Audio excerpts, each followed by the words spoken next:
Hello friends and welcome to the video on practical of DC machine and transformer. I am Suvarna Ghate, lecturer, NIT Polytechnic, Nagpur.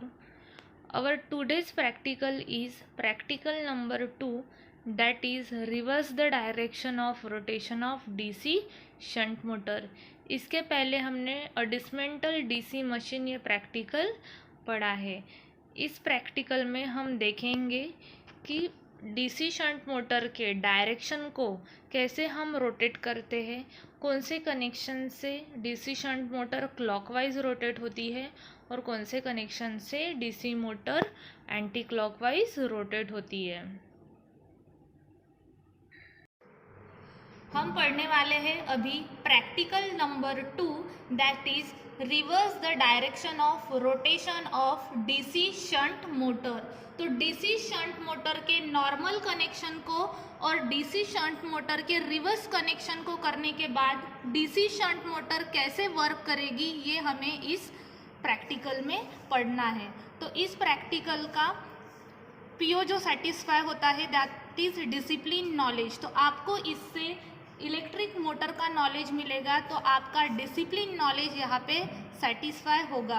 Then experiment and practice. तो आप जब practical को perform करोगे तब आपको DC motor का knowledge मिलेगा कि वो फॉरवर्ड डायरेक्शन के लिए उसके कनेक्शन कैसे करने हैं एंड रिवर्स डायरेक्शन के लिए उसके कनेक्शन कैसे करने हैं। देन इंजीनियरिंग टूल्स, ये भी आपका पीओ सेटिस्फाई हो रहा है क्योंकि आप डिफरेंट टूल्स को यूज़ करके, जैसे कि मोटर हो गया, कनेक्शंस हो गए, देन रेक्टिफायर हो गया डीसी, क्योंकि हमें मशीन लैब में एसी सप्लाई मिलता है जो रेक्टिफायर से हम उसको पहले डीसी में कन्वर्ट करते हैं। तो हमारा यहाँ पे इंजीनियरिंग टूल्स भी सेटिस्फाई हो रहा है। Then competency and skill develop. तो आपको डीसी शंट मोटर को कैसे स्टार्ट करना है और उसके डायरेक्शन को कैसे रिवर्स करना है ये हम इस प्रैक्टिकल में पढ़ेंगे। तो आपका ये स्किल यहाँ पे डेवलप हो जाएगा। देन प्रैक्टिकल आउटकम आपका सेटिस्फाई होता है reverse the direction of rotation of DC shunt motor. DC shunt motor को क्लॉकवाइज एंड रिवर्स डायरेक्शन यानी एंटी क्लॉकवाइज कैसे मूव करना है ये आपको इस प्रैक्टिकल से समझ में आएगा। तो हम पहले देखेंगे नॉर्मल कनेक्शन वाली डायग्राम, जिसमें आप देख रहे हो this is the armature winding and this is the field winding. हमने यहाँ पे 3 पॉइंट स्टार्टर यूज किया है जिसका एल हम कनेक्ट करेंगे पॉजिटिव ऑफ द सप्लाई। ए हमारा कनेक्ट होगा आर्मेचर वाइंडिंग के ए को और एफ हमारा कनेक्ट होगा फील्ड वाइंडिंग के एफ को। फिर आप यहाँ से देख रहे हो आर्मेचर वाइंडिंग का डबल ए यानी एंडिंग पॉइंट और फील्ड वाइंडिंग का एंडिंग पॉइंट, ये दोनों कहाँ जाने वाले हैं, निगेटिव ऑफ द सप्लाई। तो अब हम देखते हैं normal diagram for the DC shunt motor. जैसे कि हमने डायग्राम में बोला है this is the 3 point starter, L कहा गया है positive of the supply, then A कहा गया है आर्मेचर वाइंडिंग के ए को, एफ कहा हमने कनेक्ट किया है फील्ड वाइंडिंग के एफ को, देन फील्ड वाइंडिंग का एंडिंग पॉइंट और आर्मेचर वाइंडिंग का एंडिंग पॉइंट हमने क्या किया है, शॉर्ट किया है और उसी से एक सप्लाई हमने कहा गया है निगेटिव ऑफ द सप्लाई। अब हमें क्या करना पड़ेगा, डीसी रेक्टिफायर को ऑन कर। तो हमने ऑन किया है, this is the 3 phase rectifier. तो हमने 3 फेज रेक्टिफायर क्या करता है, एसी को डीसी में कन्वर्ट करता है। तो इसको हमने ऑन कर दिया, मेन स्विच हमारा क्या है, ऑन है, और यहाँ से हम इस स्विच को क्या कर देंगे, ऑन कर देंगे। अब हमारा डीसी तो ऑन हो गया, अभी हम मेन एसी के स्विच को ऑन करेंगे, बट हमारा यहाँ पे स्टार्टर हमने यूज किया है दैट इज 3 पॉइंट स्टार्टर। तो जब तक हम स्टार्टिंग प्रोवाइड नहीं करेंगे, अब हम यहाँ स्टार्टर यूज करना है, जब तक हम स्टार्टर को ऑन नहीं करेंगे तब तक हमारी डीसी मोटर ऑन नहीं होंगी। तो हम सबसे पहले स्टार्टर को ऑन करते हैं। तो आपको डीसी मोटर का आवाज सुनाई दे रहा है, आप यहाँ पे देख सकते हो डीसी मोटर ऑन हो चुकी है और उसका जो मूविंग डायरेक्शन है वो कैसे है, क्लॉकवाइज है। मतलब हमारा जो डीसी शंट मोटर है वो कैसे रोटेट हो रहा है, फॉरवर्ड डायरेक्शन में रोटेट हो रहा है। अभी हमने देखा नॉर्मल कनेक्शन, मतलब ए को कनेक्टेड है, एफ को कनेक्टेड है और ये दोनों शॉर्ट है। This is the normal connection for DC shunt motor. तो इसके लिए हमारी मोटर कैसे रोटेट हुई? फॉरवर्ड डायरेक्शन में, मतलब क्लॉकवाइज। अब हम क्या करेंगे? इसी को रिवर्स डायरेक्शन में करेंगे। This is the reverse rotation by reversing the field current. अब इस डायग्राम में हमें क्या करना है? आर्मेचर वाइंडिंग को जैसे के वैसा ही रखना है, सिर्फ हमें कौन से कनेक्शन को रिवर्स करना है? फील्ड के। यहाँ पे हमने क्या किया था? एफ को कनेक्टेड था और एफ डबल ए को कनेक्टेड था। अब यहाँ रिवर्स करेंगे, मतलब हम डबल एफ को एफ में कनेक्ट करेंगे और एफ को डबल ए में कनेक्ट करेंगे। वैसे ही हम एक्चुअल सर्किट डायग्राम में करेंगे। तो हमने क्या बोला है? हम इस कनेक्शन को चेंज करेंगे। अब हमें क्या करना है?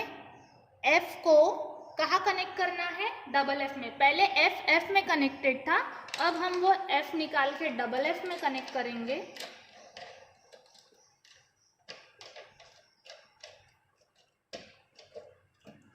और हमारा डबल ए कहाँ कनेक्ट होगा? एफ को। मतलब हमने कनेक्शंस को कैसे किया है? रिवर्स किया है। अभी तक हमारा एफ में कनेक्ट था, अब एफ डबल एफ में कनेक्टेड है और डबल ए एफ में कनेक्टेड है। मतलब ये जो कनेक्शन थे ये हमने कैसे कर दिए हैं? रिवर्स कर दिए हैं। तो हमारी शंट मोटर भी कैसे रोटेट होनी चाहिए? रिवर्स, यानी एंटी क्लॉकवाइज रोटेट होनी चाहिए। तो हमने रेक्टिफायर को ऑन ही रखा था, अब हम किसको ऑन करेंगे? एसी सप्लाई को ऑन करेंगे। हमने एसी को तो ऑन किया, तो एसी को हमें डीसी में कन्वर्ट करना है, क्योंकि हमें यहाँ कौन सा सप्लाई चाहिए? डीसी। तो हमने किसका यूज किया? रेक्टिफायर का। देन हम सप्लाई को ऑन करते हैं, उसके बाद हमें स्टार्टर देना है। तो हम स्टार्टिंग यहाँ पे प्रोवाइड कर रहे हैं। तो अब हमारी मोटर कैसी रोटेट होनी चाहिए? एंटी क्लॉकवाइज रोटेट होनी चाहिए। अब आप देख रहे हो आपकी मोटर कैसी रोटेट हो रही है? एंटी क्लॉकवाइज रोटेट हो रही है। जब हमने फील्ड वाइंडिंग को रिवर्स किया तो हमारी मोटर भी कैसे रोटेट हुई?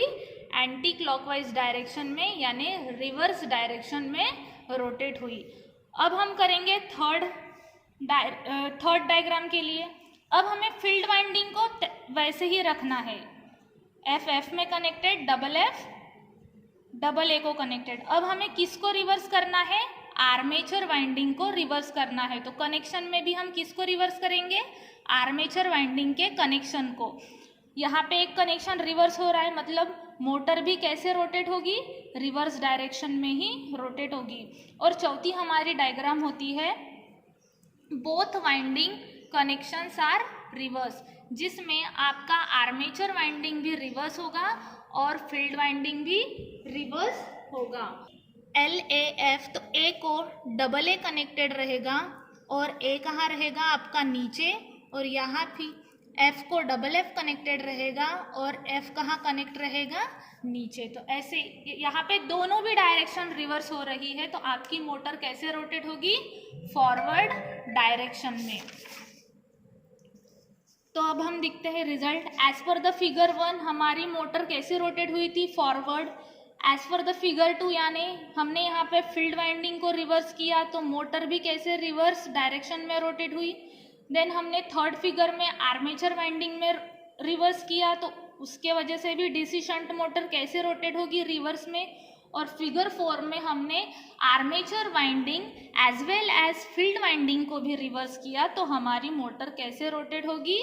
फॉरवर्ड डायरेक्शन में। अगर आपका आर्मेचर वाइंडिंग और फील्ड वाइंडिंग दोनों भी रिवर्स है तो फॉरवर्ड, दोनों भी नॉर्मल कंडीशन में है तो भी फॉरवर्ड में डीसी शंट मोटर रोटेट होगी।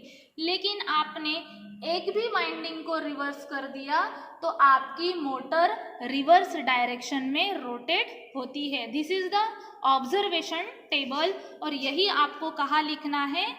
रिजल्ट में। Hence we have perform the practical of reverse direction of rotation of DC shunt motor. Thank you students.